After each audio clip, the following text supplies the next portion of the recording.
Alors, García Moreno, c'est notre modèle dans le combat politique. C'est vraiment notre grand modèle. Je l'ai découvert il y a peu de temps. Alors, parler de García Moreno en une heure, c'est impossible. J'ai demandé la faveur d'une deuxième heure, ça m'a été accordé. J'aurais pu demander 4 ou 6 heures. Alors, comme je ne peux pas, je vous ai préparé un écrit aussi sur l'homme et le chrétien. Donc, je vais simplement, ces deux conférences vont... ce qui est ciblé, c'est García Moreno, président de la République. Alors, durant 15 ans, ayant présenté les qualités d'un chef d'opposition pour délivrer sa patrie des tyrans libéraux, García Moreno a combattu par la plume, par la parole et par l'épée. Par la plume, par exemple, il avait sorti un journal qui s'appelait Le Fouet. On s'était donc débarrassé du pouvoir révolutionnaire. Il fallait maintenant restaurer l'édifice social ébranlé jusque dans ses fondements. Mais comment? Dans ces républiques américaines, alors éprises de souveraineté du peuple et du parlementarisme moderne, comment un chef d'État, avec un peuple souverain et avec des chambres omnipotentes, Sénat et Chambre des députés, comment un chef d'État pouvait-il arracher son pays à l'odieuse marâtre de 1789 pour le prosterner aux pieds de sa vraie mère, qui est l'Église? Voilà la question essentielle. Les républiques voisines de l'Équateur, jalouses les unes des autres, mais toujours prêtes à se donner la main pour soutenir les droits de la Révolution, n'accepteraient pas une tentative de restauration chrétienne. Et puis, à l'intérieur de l'Équateur, tous les partis infatués des idées modernes crieraient à la trahison. Les libéraux ne voyaient dans l'Église qu'une esclave asservie à l'État. Les radicaux francs-maçons ne voyaient qu'une ennemie à détruire. Et les catholiques eux-mêmes hésitaient pour la plupart entre les droits inaliénables de l'Église et les prétendus droits du peuple. Donc García Moreno avait pu un instant réaliser l'union nationale avec des éléments disparates, mais excellentes pour gagner une bataille. Les coalitions présentent de graves inconvénients au lendemain de la victoire, où chacun demande sa part de butin, sinon le butin tout entier. On connaît cela, ce n'est pas d'hier. García Moreno craignait aussi l'opposition violente du parti vaincu, représenté par le général Urbina, Robles et Franco, qui laissait derrière lui des adhérents nombreux. Il n'était, lui, que simple chef du gouvernement provisoire à cette époque, dont le rôle consistait à faire élire la Convention nationale qui devait donner au pays une constitution et un président. Si donc, après avoir renversé les révolutionnaires, il aspirait à réformer les institutions, à lui d'obtenir par son influence personnelle une assemblée de représentants conservateurs et catholiques. Il faut savoir que sous la domination espagnole, l'Équateur était divisé en 3 districts ou départements: Quito, Cuenca et Guayaquil. Dès l'origine de la République, on statua que ces 3 districts nommeraient chacun 6 députés à la Convention. Or, Guayaquil, qui était un vrai nid de démocrates, trouvait moyen de faire échec à Quito, dont la population, composée en général de conservateurs, était 3 fois plus nombreuse. Et puis, la jalouse Cuenca s'unissait volontiers à Guayaquil pour faire pièce à la capitale. Donc, conclusion, vous voyez, les votes étaient toujours en faveur de la gauche. D'où cette anomalie d'un peuple catholique toujours représenté par les libéraux ou les radicaux. Donc, à l'instigation de García Moreno, le gouvernement résolut de baser le nombre de députés, non plus sur le nombre des districts, mais sur le chiffre de la population. Chaque fraction de 20 000 âmes aurait droit à un représentant au Congrès. ce qui portait évidemment un coup mortel à la suprématie révolutionnaire. L'élection sera directe au suffrage universel, tout citoyen de 21 ans sachant lire et écrire étant électeur. Alors, on peut trouver mauvais ce suffrage universel, comme disait un pape, suffrage universel, mensonge universel, mais dans des pays comme celui-là, réduits au régime parlementaire, le meilleur système électoral, c'est celui qui, vu les circonstances, produit une majorité de catholiques et d'honnêtes gens. Alors, aux élections, la victoire des conservateurs fut aussi complète que possible. Pour se venger de son échec, l'opposition démocratique eut recours à ses moyens ordinaires, c'est-à-dire la sédition et le poignard. Après les élections, donc quelques jours après, 3 individus malfamés avaient formé le projet d'assassiner García Moreno, de révolutionner les casernes et de proclamer Pedro Carbo, qui était un démocrate avancé et, à l'époque, gouverneur de Guayaquil, chef suprême. Le but, c'est d'assassiner García Moreno et de mettre Pedro Carbo chef suprême. Alors, García Moreno échappa par miracle à l'attentat. Il a été appelé inopinément au dernier moment à Quito, le jour fixé par l'assassinat. Sur ces entrefaits, la convention s'ouvre où García Moreno va rencontrer des dissentiments plus inquiétants pour ses projets que les conspirations des irréconciliables.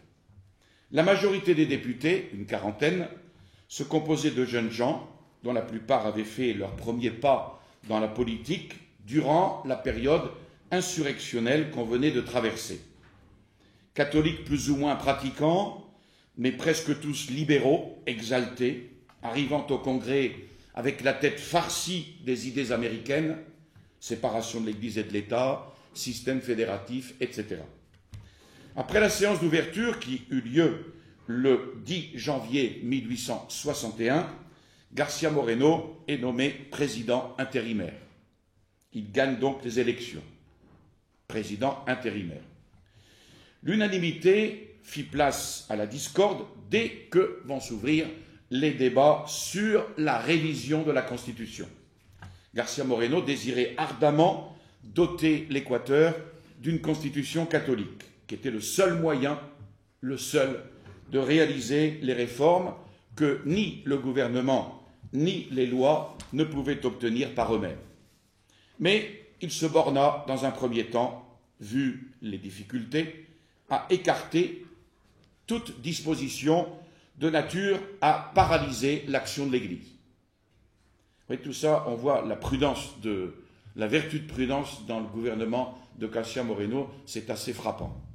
Le projet de constitution déclarait la religion catholique religion de l'État, à l'exclusion de tout autre. Dans les délibérations relatives au rapport Église-État, il réussit à briser certaines entraves qui gênaient plus ou moins l'action du clergé. Autre discussion à l'ordre du jour, l'Équateur conserverait-il sa forme unitaire? Ou se morcellerait-il en petits États indépendants reliés entre eux par un lien fédératif comme aux États-Unis? García Moreno s'opposa énergiquement à la division et, après des débats très orageux, la majorité se rallia au système unitaire. C'est d'une main parcimonieuse et comme à regret que les députés accordèrent au président les facultés nécessaires pour gouverner, même en temps de paix. García Moreno se contenta de demander pour le pouvoir une double garantie contre les menées des radicaux. D'abord, la rectification de la réforme électorale et ensuite la scission en deux de la province de Guayaquil afin de soustraire la plaine, les campagnes, à l'influence désastreuse de la cité, qui était révolutionnaire alors que la campagne ne l'était pas. On lui accorda ces 2 points et l'ensemble de la Constitution fut votée. Et puis, l'Assemblée, ayant mis à l'ordre du jour l'élection du président à l'unanimité des voix, moins une, García Moreno fut élevé, cette fois-ci, définitivement, à la présidence de la République, sa première présidence, qui va durer 4 ans. Comment désarmer l'autorité en face de la Révolution?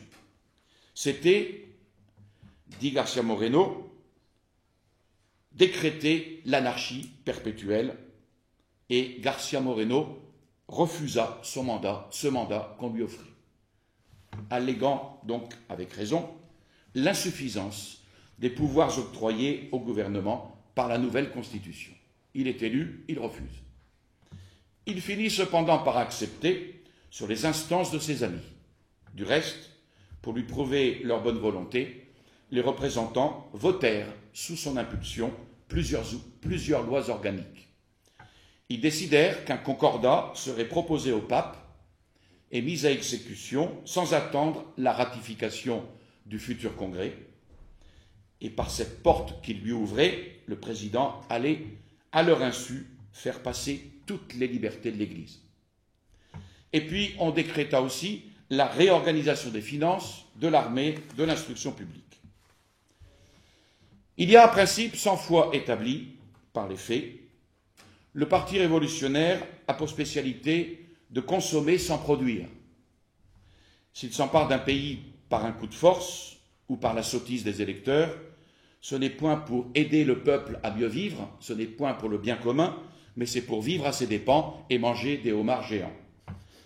Sa tactique sera donc de mettre la main sur l'Église pour l'empêcher de crier « au voleur » ou d'expulser des administrations les hommes honnêtes et consciencieux, pour ensuite occuper préfecture, mairie, caserne, tribunaux, banques, agents financiers, partout où l'on trouve à s'engraisser. Après 15 ou 20 ans d'un tel régime, un peuple est rongé jusqu'aux moelles et se réveille un beau matin sans religion, sans honneur, sans crédit, sans finance, sans agriculture, avec des milliards de dettes, mais avec un fond sonore, celui du refrain monotone en l'honneur du progrès et de la liberté. C'était l'état de l'Équateur, cet état nous le connaissons tous. Voilà l'état dans lequel García Moreno prend les rênes du gouvernement. Première chose à faire, s'entourer dans les services publics de coopérateurs intègres, au risque de provoquer la haine d'une multitude d'individus dont on allait troubler la quiétude et dont on allait déranger les calculs. Il écarta donc impitoyablement des emplois les hommes incapables de les bien remplir. Et il s'associa à un personnel administratif irréprochable, laborieux, dévoué, détaché de tout intérêt personnel. Il faut en prendre de la graine dans tout cela. Le contrôle du règlement, du travail, de l'assiduité au labeur était exercé bien souvent par García Moreno lui-même dans l'administration. Il écarta ainsi du budget un grand nombre de rongeurs. Quant aux finances, jamais depuis 30 ans, l'Équateur n'était parvenu à équilibrer ses recettes et ses dépenses. Jamais. L'agriculture restait à l'état d'enfance, faute de routes, de bras, de matériel agricole. Le commerce se mourait à cause des révolutions incessantes, par les difficultés de communication également. Donc on avait vécu au jour le jour de la contribution forcée et malhonnête des indigènes. En attendant qu'une administration sage et progressive soit en mesure de multiplier les sources de revenus, García Moreno établit une stricte économie dans les dépenses. Il entreprit de faire la lumière dans les bureaux des finances, c'est la Cour des comptes, et à être l'œil du vérificateur, comme par exemple des dettes contractées par l'État depuis l'origine de la République. Que de surprises! Registres trompeurs, créanciers trompés, etc. García Moreno va réviser lui-même le travail de la Cour, destituant les fonctionnaires qui se prêtaient aux honteuses spéculations sur la misère publique. Incorruptible financier, il donna à tous l'exemple du plus absolu désintéressement, faisant par exemple remise à l'État de la moitié de son traitement annuel et consacrant bien souvent le reste à des œuvres de charité. Cette noble conduite ne put le soustraire aux rancunes de ses nombreuses victimes. Fonctionnaires pris la main dans le sac, chassés sans miséricorde, parasites congédiés, paresseux forcés au travail, escrocs démasqués, etc. Tout cela fait beaucoup de monde en haine contre García Moreno. Alors tout ce monde va crier évidemment à l'intolérance, tout comme les libéraux qui trouvèrent sa justice trop inexorable. Et puis une réforme urgente de l'armée s'imposait à García Moreno. La République se mourait de militarisme. Depuis les guerres de l'indépendance de l'Espagne, les soldats disposaient du pays, des propriétés, du gouvernement lui-même. García Moreno décide d'en finir avec ce despotisme militaire.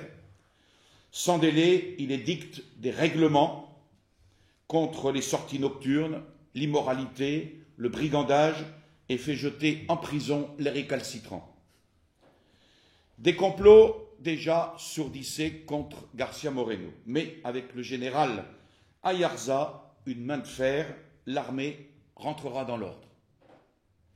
Une fois en possession de ce triple élément, personnel dévoué, ressources financières assurées et forces militaires disciplinées, il va jeter les bases de cette civilisation chrétienne dont il voulait doter son pays et qu'il regardait à bon droit comme la condition essentielle du véritable progrès matériel, intellectuel et moral. Le fondement de toute régénération étant l'instruction publique, car l'esprit et le cœur des enfants préparent l'avenir d'une société, García Moreno veut réformer la sécularisation des universités. Des collèges et des écoles. Alors, dès 1861, il fait appel aux frères des écoles chrétiennes, aux dames des Sacré-Cœurs, sœurs de charité, et il crée des écoles qu'il place sous la direction de ces congrégations françaises. Il appelle les jésuites, il les installe à Quito, il confie la direction des hôpitaux aux sœurs de charité, et enfin, il fit construire un immense réseau de voies carrossables à travers tout l'Équateur afin de relier les villes entre elles.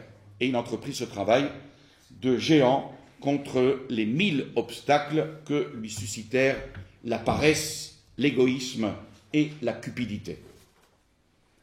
Arrive la question du Concordat. 1862, García Moreno, s'attaquant aux abus les plus criants dans l'ordre matériel et moral, veut maintenant s'attaquer à la racine du mal, jusqu'au principe fondamental de la Révolution, c'est-à-dire la souveraineté du peuple et la subordination de l'Église à l'État. Vu les difficultés des correspondances entre les villes, et pour simplifier l'administration, les rois d'Espagne avaient obtenu des papes de nombreux privilèges. Mais peu à peu, le pouvoir du roi se substitua au pouvoir du pape et les lois de la couronne aux lois canoniques. De là, des abus, des conflits, mais les rois catholiques, quand même, désiraient sérieusement le bien du peuple, le bien de leur peuple. Les mœurs n'avaient pas trop à souffrir de cette situation, la foi, du reste, était encore sauve. Mais il en fut tout autrement lorsque la Révolution triomphante, après avoir dépossédé les monarques espagnols, se déclara héritière de tous leurs privilèges. Régnait alors une inféodation complète de l'Église à l'État. Au fond, un essai d'Église nationale avec une situation plus ou moins schismatique, désastreuse pour la discipline et pour les mœurs. García Moreno avait en horreur le dogme fondamental maçonnique de la suprématie de l'État sur l'Église. Et pour mettre un terme à cette situation, il va solliciter du Congrès l'autorisation de conclure un concordat avec le Saint-Siège. Voilà ce qu'il dit. Pour que l'influence religieuse s'exerce avec tous ses avantages dans la vie sociale, il faut que l'Église marche à côté du pouvoir civil. dans de véritables conditions d'indépendance. Au lieu de l'absorber ou de la contrarier, l'État doit se borner à la protéger d'une manière efficace et conforme à la justice. Son premier soin fut donc de chercher un négociateur bien intentionné. Et il choisit un prêtre dont il avait pu apprécier le désintéressement, les idées saines et les intentions droites, le père Ignacio Ordóñez. Alors archidiacre de Cuenca, García Moreno le nomme ministre plénipotentiaire de l'Équateur auprès du Saint-Siège, à l'effet de négocier le concordat projeté. Rassuré par Pie IX, parce que le père Ignacio Ordóñez hésitait, donc rassuré par Pie IX, le père finit par accepter cette charge que, dans un premier temps, il avait déclinée.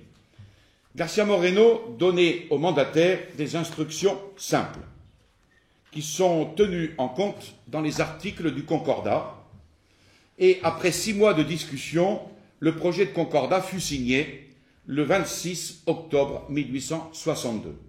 Les principaux articles sont les suivants, et il est important de les citer. Premier article, la religion catholique, apostolique et romaine est la religion d'État, à l'exclusion de tout autre culte ou de toute société condamnée par l'Église. Elle y sera conservée perpétuellement dans son intégrité, avec tous ses droits et prérogatives, conformément à l'ordre établi par Dieu et aux prescriptions canoniques. Deuxième article, l'instruction à tous les degrés se modèlera sur les principes de l'Église catholique. Les évêques auront seuls le droit de désigner les livres dont on fera usage pour l'enseignement des sciences ecclésiastiques et celles qui intéressent la foi ou les mœurs, et exerceront avec pleine liberté le droit qui leur appartient de proscrire les livres contraires à la religion et à la morale. Le gouvernement prendra toutes les mesures nécessaires pour empêcher l'introduction de pareils livres dans la République. Et investis par Dieu du droit de veiller sur la doctrine et les bonnes mœurs, ils en auront la haute inspection sur l'université, les collèges, les écoles primaires, et ils jouiront d'une pleine liberté dans l'administration de leur diocèse. Troisième article, l'Église exercera sans entrave son droit de posséder et d'administrer des biens. Le fort ecclésiastique sera rétabli dans son intégrité, c'est-à-dire que les causes des clercs sont dévolues à l'autorité ecclésiastique sans qu'on puisse en appeler aux tribunaux séculiers. Et quatrième article, l'Église accorde au président de la République le droit de présentation aux évêchés et aux cures. Les évêques désigneront au président 3 candidats, parmi lesquels il devra faire son choix dans un délai de 3 mois. Et passé ce délai, la nomination appartiendra au Saint-Siège. Voilà. Donc l'Église de l'Équateur ressuscitée. D'où les cris de rage des suppôts de la Révolution. Pie IX félicitait García Moreno, je cite, de sa piété profonde envers le Saint-Siège, de son zèle ardent pour les intérêts de l'Église. García Moreno célébrait ce concordat destiné, disait-il, destiné par notre union plus étroite au centre de l'unité, à devenir la pierre angulaire de notre félicité sociale.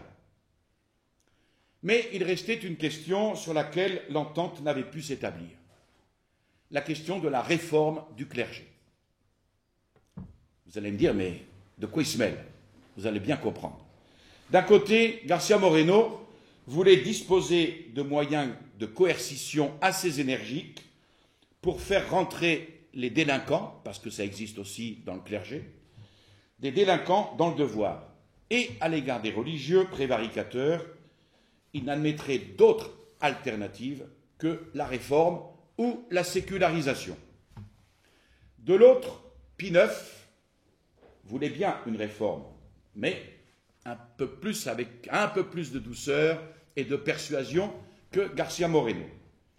Alors García Moreno admirait évidemment la longanimité du pape, mais il crut, et non sans raison, que des hommes déshabitués de toute règle religieuse ne se remettraient jamais bénévolement aux observances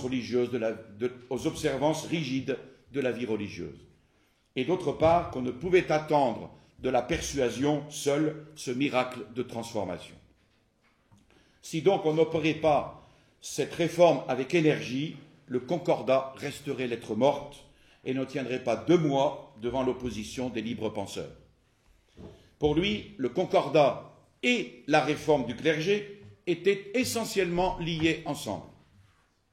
Et les scrupules légitimes de Pie IX disparurent devant la consciencieuse énergie de l'inflexible président. Et donc, 1 mois après, le 22 avril 1863, tout obstacle levé, le concordat fut solennellement promulgué. Il y eut le chant du Te Deum, on arbora les 2 drapeaux de l'Équateur et du Vatican comme symbole de cette union désormais existante entre l'Église et l'État. L'infâme, c'est-à-dire le révolutionnaire, était écrasé. Et par cet acte de politique chrétienne, García Moreno eut l'intelligence de l'état normal des sociétés humaines. Et il rendit à son pays la vraie liberté en lui rendant le gouvernement de Dieu. Parlons de cette réforme du clergé. 1862-1863. García Moreno considérait à bon droit cette réforme, donc, comme on l'a vu, comme une annexe nécessaire du concordat. Ami du clergé, il voulait effacer de son front les influences et les traces de la Révolution qui avaient marqué ce clergé. Et il voulait élever assez haut ce clergé pour que sa mission civilisatrice fût acceptée de tous. Sur sa requête, le vieil archevêque de Quito lança des lettres de convocation à un concile. Pourquoi un concile? Pour remédier à la corruption des mœurs, aux machinations des impies contre l'Église et l'État. Le concile était fixé au 2e dimanche de janvier 1863. On avait ajouté une clause, pourvu toutefois qu'à cette date, le concordat eût été publié. Pourquoi? Parce que la loi du patronat restait en vigueur jusqu'à la promulgation du concordat. Les évêques ne pouvaient, à cette époque, se réunir sans l'autorisation du gouvernement. García Moreno recommanda à l'archevêque de passer outre cette autorisation, car c'était pour lui reconnaître par un acte public une loi schismatique. Et ainsi s'ouvrit le concile. Ce qui devait se passer se passa. Le procureur fiscal, après la première séance du concile, traduisit les évêques devant la haute cour de justice pour violation de la loi du patronat. García Moreno, l'ayant mandé à la barre, lui tint ce langage, je cite, « Vous avez dressé un acte d'accusation contre les évêques et encouru par ce fait, vous, catholiques, une double excommunication. D'abord pour avoir violé les libertés de l'Église et ensuite pour avoir traduit les ministres de l'Église, les ministres de Dieu, devant un tribunal civil. Mais là ne s'arrête pas votre responsabilité. Vous voulez condamner les évêques à l'exil pour avoir violé une loi schismatique. Je vous ferai condamner à la même peine pour avoir outragé la Constitution en présentant la religion de l'État. Ça, c'est un homme et un chrétien. Le fiscal consentit à retirer l'acte d'accusation. Le concile reprit ses conférences sur les réformes des clergés séculiers et réguliers. La répression sévère mise en place par García Moreno produisit une amélioration notable dans la conduite du clergé.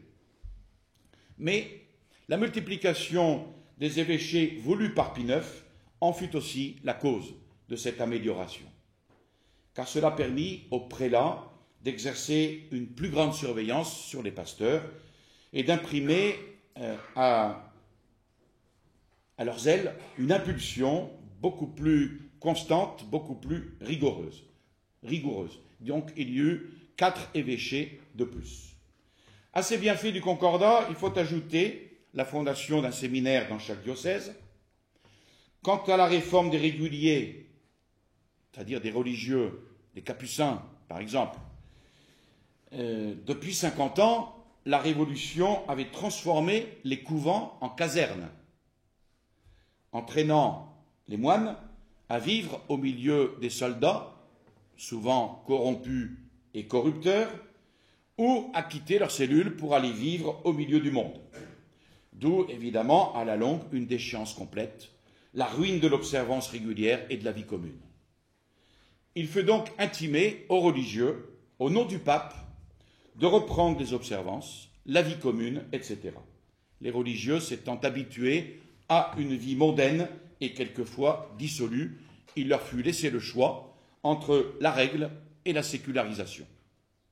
Alors, il y eut des protestations, des récriminations, mais la résistance était inutile. García Moreno demeura inflexible.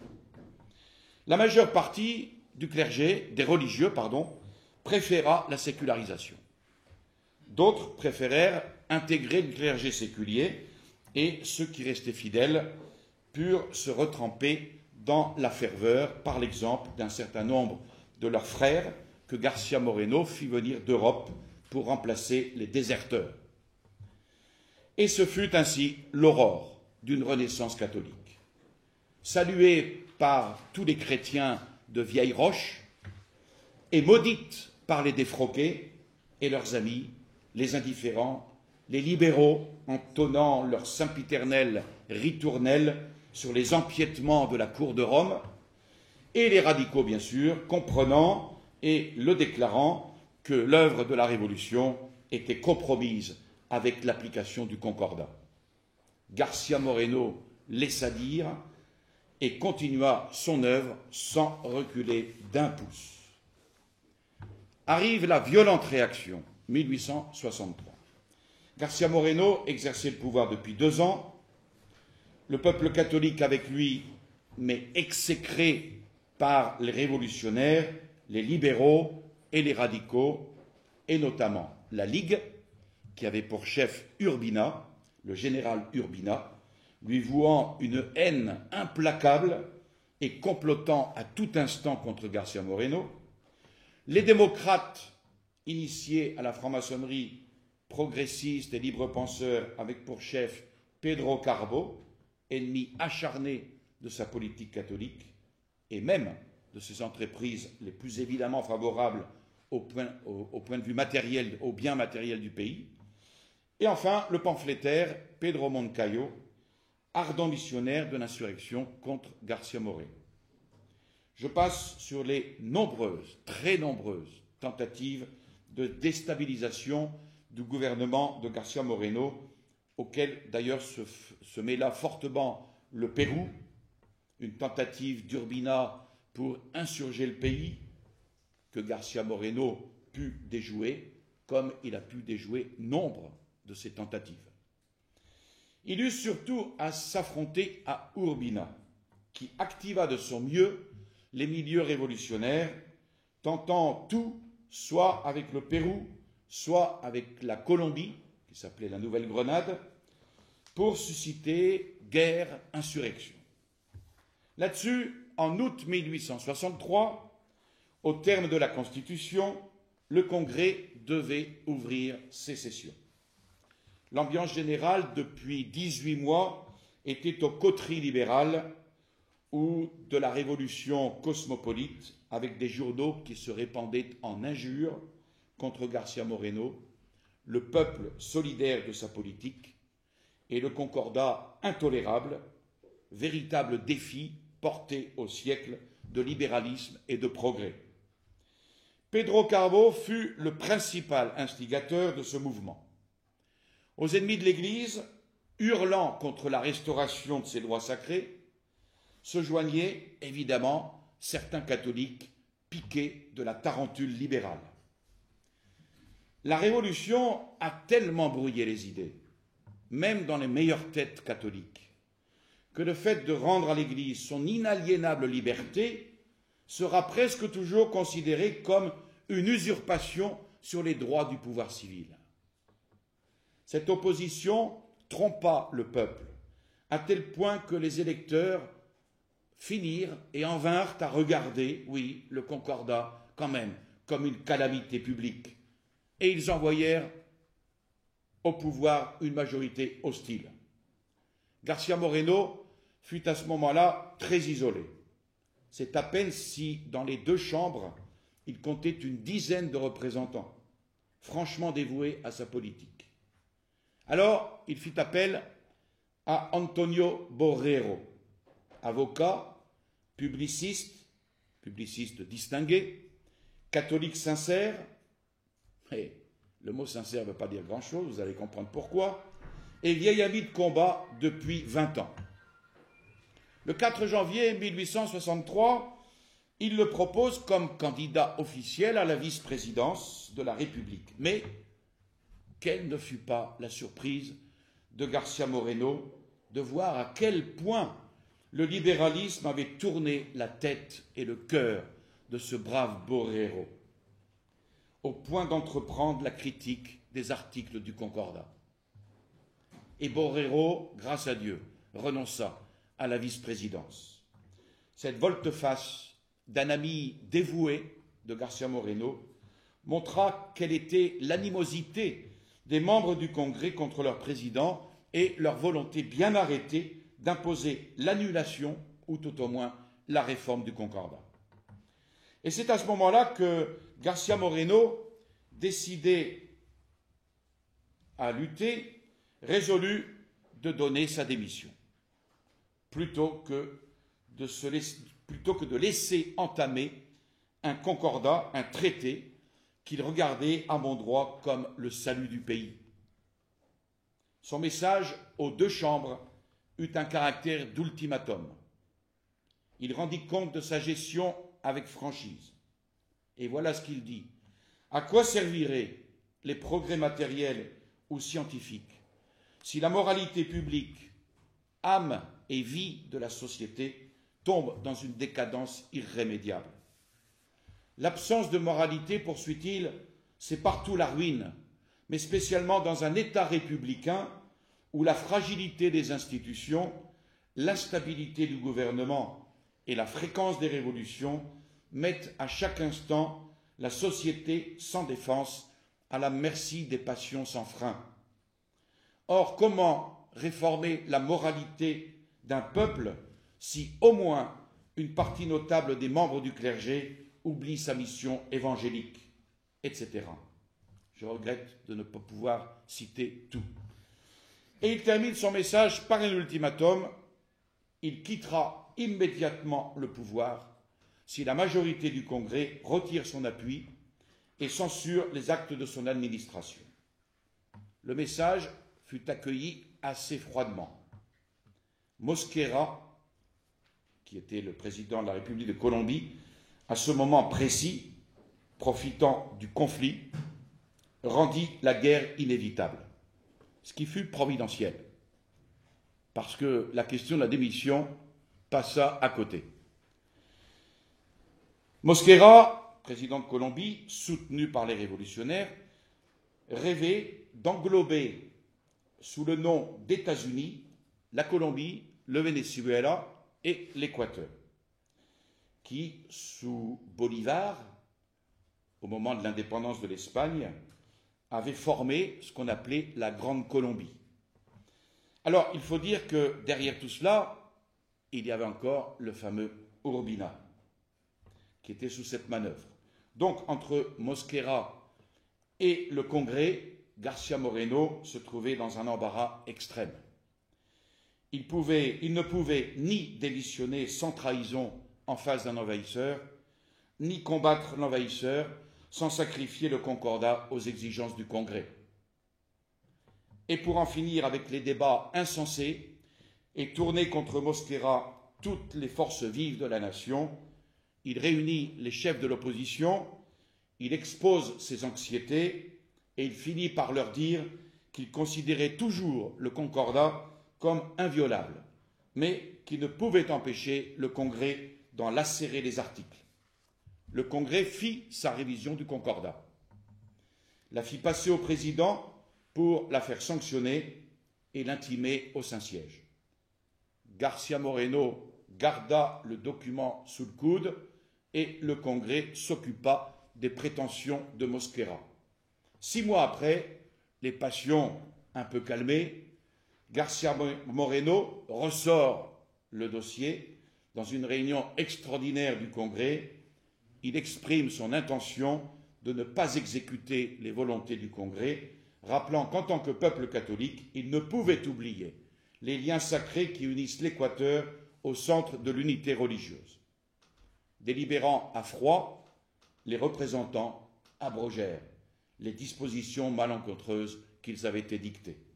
Ainsi fut sauvé le Concordat et l'invincible énergie et intelligence d'un vrai chef triomphait des passions de la multitude. Et le voilà dans sa croisade maintenant contre-révolutionnaire. Un contre tous. Début 1864, García Moreno se demandait s'il était possible, humainement, de continuer la lutte contre toutes les forces révolutionnaires de l'intérieur et de l'étranger. Libéraux et radicaux s'obstinaient à détruire le Concordat. Les francs-maçons de Colombie s'unissaient à ceux du Pérou pour fraterniser avec Urbina et organiser de nouvelles invasions. Alors, comment maîtriser cette meute furieuse? Avec une armée trop souvent commandée par des traîtres et une constitution assez inepte pour forcer le pouvoir à se croiser les bras devant l'anarchie. Déjà, rappelez-vous, en 1861, tout au début, il déclarait le gouvernement impossible si on ne modifiait la Constitution. Il convoqua le Congrès en session extraordinaire pour remplacer à la vice-présidence, rappelez-vous, un petit peu en arrière, Borrero, par Carvajal, son ministre et ami, qui fut élu aux acclamations du peuple. Là-dessus, un arrêt scandaleux de la Haute Cour de justice contre des conjurés provoqua une grave crise. Déféré à la Cour suprême pour crime de trahison, la Cour suprême, foulant toute justice, déclara qu'une conspiration à main armée contre le gouvernement, en présence et avec le concours de l'ennemi, ne constituait pas un acte de trahison, mais une simple tentative de rébellion. On a la même chose aujourd'hui dans la justice, même si tous les juges ne sont pas des pourris, évidemment. Évidemment, avec une pareille jurisprudence, le pouvoir tombait pieds et poings liés aux mains de la Révolution. Aussi indigné que découragé, García Moreno envoya sa démission au Congrès. Et les termes utilisés dans sa démission au président de l'Assemblée produisirent une telle émotion que le Congrès refusa d'accepter cette démission. Le dénouement inattendu de cette longue lutte avec les pouvoirs publics exaspéra le pouvoir révolutionnaire, à qui il ne restait plus pour le président que le poignard du sicaire. Le parti révolutionnaire combina donc un plan d'action qui devait mettre en mouvement toutes les forces sous la direction du général Maldonado, depuis longtemps ennemi personnel de García Moreno. Le complot ourdi, les rôles distribués, il ne restait plus qu'à préparer le peuple, notamment par la presse. Là aussi, on connaît. Mais tout est comme ça dans la vie de García Moreno, un tas d'événements providentiels. Surgit un conflit à ce moment-là entre le Pérou et l'Espagne. On réclamait rien moins qu'une confédération des États d'Amérique contre l'Espagne. Et cette proposition reçut bien sûr l'appui des libéraux, qui sont toujours là en première ligne quand il faut faire la guerre, et des radicaux. Mais García Moreno observa une stricte neutralité. Évidemment, la presse du Parti révolutionnaire ne manqua pas d'interpréter cette attitude comme une insulte au Pérou et surtout un abandon des droits de l'Amérique. On stigmatisait de tous côtés cette politique d'abstention et alors, pour les conjurés, c'était l'heure d'exécuter le complot contre l'Équateur et son chef. Tout était prêt, avec Maldonado encore une fois. Mais toutes les précautions sont inutiles quand Dieu n'est pas du complot. Un conjuré, pris de remords, quelques heures avant la prise d'une caserne qui sonnait le début de la rébellion, pris de remords, il alla révéler au président de la République les détails de la conspiration. Il fait saisir les coupables, les emprisonne, les fait exiler au Brésil, ainsi que les conspirateurs, et charge le colonel Vintimilla de mettre la main sur Maldonado. Donc García Moreno comprend que la révolution a juré sa mort et qu'elle ne désarmera pas. De partout, l'Équateur était assailli par de vraies bandes infernales avec des mouvements insurrectionnels. Maldonado fut découvert, arrêté à Guayaquil. García Moreno décréta qu'il serait fusillé le 30 août, ce qui fut fait. García Moreno lança alors au pays une proclamation: Équatoriens, dans cette épouvantable crise, le gouvernement doit opter entre deux partis extrêmes. Laissez l'ordre public, vos intérêts les plus chers, vos lois, votre constitution sombrer dans l'anarchie, ou prendre sur lui la grave responsabilité de moyens sévères mais justes.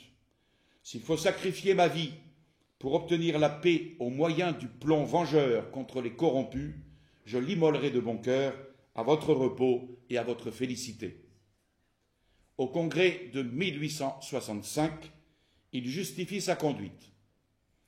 Placé dans l'alternative, ou de livrer ma patrie aux mains d'insignes malfaiteurs, ou de la sauver en les exterminant sur l'échafaud, je ne pouvais ni devais hésiter. Cette invincible fermeté, qui l'empêche toujours d'immoler la justice à la pitié, lui donna de triompher de la Colombie et du Pérou, auxiliaire d'Urbina. Donc pour García Moreno, l'indépendance, oui, vie d'un peuple est premier de ses biens, mais en combattant les ennemis de l'indépendance, qui sont la licence, la démagogie, l'anarchie. L'union, oui, garantie de la paix, condition de la force, mais en respectant le droit et la justice à l'égard de tous les peuples. Et la liberté, oui, pour tout homme sincère, ce n'est point un cri de guerre et d'extermination, mais un moyen de progrès quand toutefois la moralité règne dans le peuple, la justice dans les lois et la probité dans le gouvernement. L'ami véritable de la liberté, dit-il, c'est l'homme qui se consacre à moraliser le pays, à corriger les injustices sociales, à unir les gens de bien pour travailler sans relâche à la prospérité publique. Ainsi se terminait, début 1865, une lutte de 4 ans par un seul homme contre les révolutionnaires de son pays. 2 armées étrangères pour les appuyer et l'Amérique tout entière pour les acclamer. Le Concordat était implanté, les réformes sociales en voie d'exécution, malgré opposition, trahison, invasion, ruse et fureur. En cherchant Dieu et la justice, García Moreno avait prévalu contre tous. Il ne restait à la Révolution que de déplacer, à l'expiration de ce mandat présidentiel de 4 ans, le colosse qu'elle n'avait pu renverser. Là-dessus, l'année 1865 était l'année donc fatidique de l'élection présidentielle, puisque l'égalité républicaine ne confiait le pouvoir que pour 4 ans, sans faculté de réélection. García Moreno ne consentit pas de toute façon à une nouvelle élection, en raison, encore une fois, de la Constitution de 1861, qui était la cause de tous les désordres.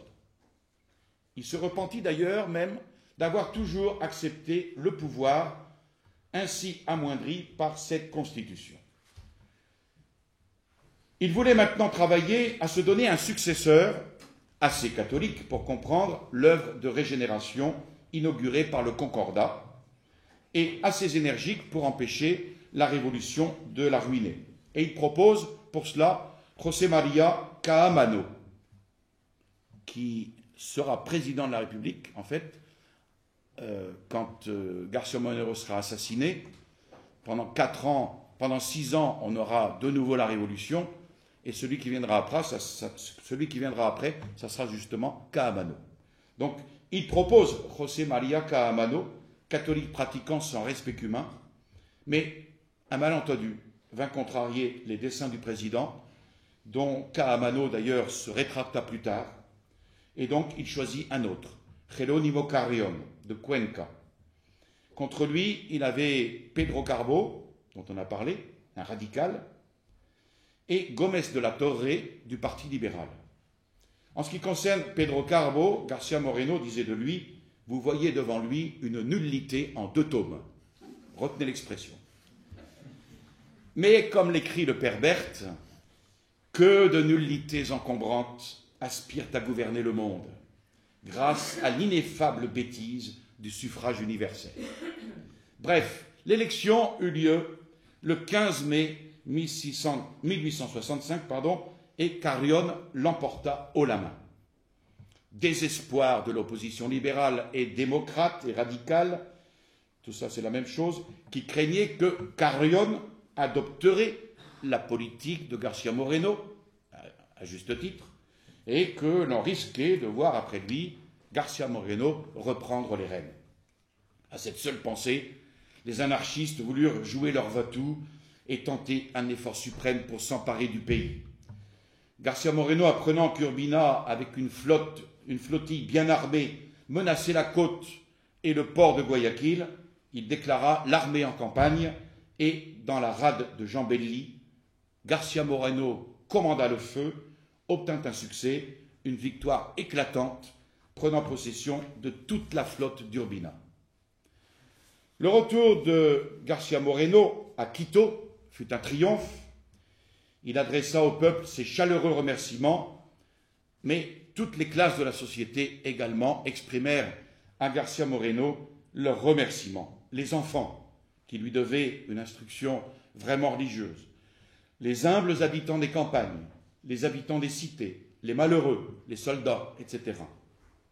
Les citoyens auraient voulu pour lui une récompense officielle, la nomination de García Moreno par le Congrès comme général en chef de l'armée, qui n'eut lieu que beaucoup plus tard. L'Équateur offrait au monde un spectacle unique dans son espèce. D'une part, tout un peuple, au pied de son Dieu, demandant grâce et bénédiction pour celui qu'il appelle son Père, et d'autre part, une poignée de scélérats maudissant l'homme que le peuple bénit.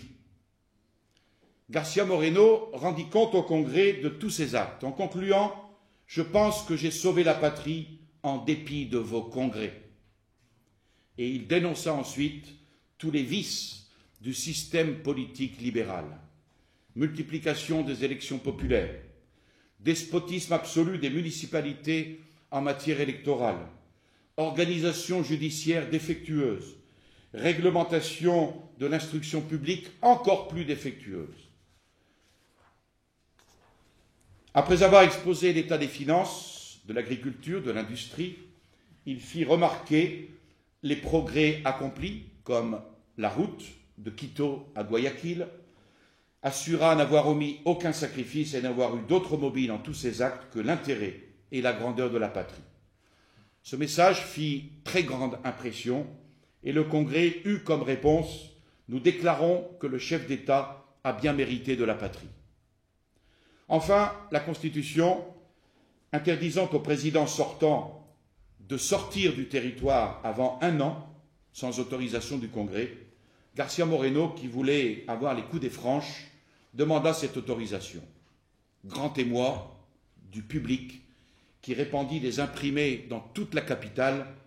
Autoriser l'ex-président à quitter l'Équateur, ce serait permettre aux anarchistes d'y rentrer. La majorité, d'accord avec le peuple, avec le vœu populaire, vota l'internement de l'homme nécessaire, entre guillemets, après de longs débats. Carrión débuta sa carrière présidentielle par un discours au Congrès contre la Révolution. Il voulait élever ce qu'il appelle un rempart inexpugnable contre les principes révolutionnaires, source de tous les malheurs. Mais pour appliquer ce programme, il a manqué à Carrión une volonté ferme, manquant de décision quand il s'agissait de prendre les moyens pour arriver au but. Entouré d'hommes de nuances libérales, Carrión gouverna d'une manière directement opposée à son programme.